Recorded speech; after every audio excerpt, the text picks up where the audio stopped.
Stage 14 comes on Saturday the 13th of July, and after 4 fairly flat days, the riders face a hilly intermediate stage before heading into the Alps. It's not one for the sprinters and it's not one for the GC contenders either, and that means an early breakaway is quite likely to make it to the finish. All of the riders will know this, and that means it's going to be one of the hardest starts for any of the stages at this year's race. Let's take a look at it.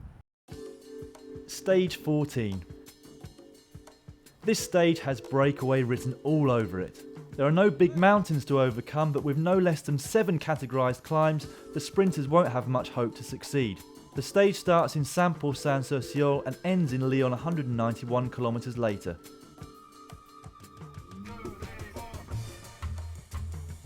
It's an undulating route, but the first categorised climb isn't due until kilometre 65.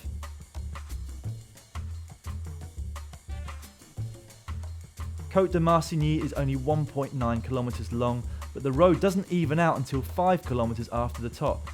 If a breakaway hasn't been established until now, this is surely the place to get a gap.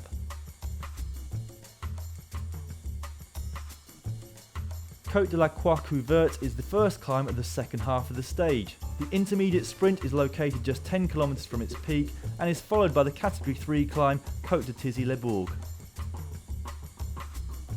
The next climb on the menu is the Col de Pilon, and with its 6.3 kilometres, this is the longest climb the riders face today.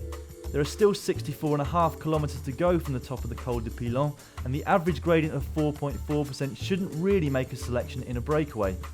It will, however, make it hard for the sprinters in the peloton to stay at the front.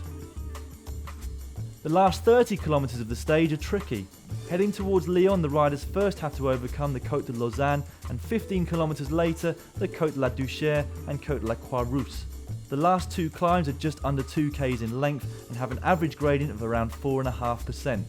They will serve as a good place to test your fellow escapees, and with less than 10 kilometres to the line from the top of the last climb, a strong rider will be able to get away and solo to victory. The last 2 times a Tour stage has finished in Lyon, a sprinter has won. Riders like Matt Goss and Peter Sagan could prove strong enough to get over the climbs, but it's highly doubtful that their teams will be strong enough to control the stage. Well, this stage at the very least will give the riders an opportunity to get their climbing legs back on, and they're going to need it because the following stage is the highest mountaintop finish of this year's race. You can check it out on our Google fly-through right here on GCN.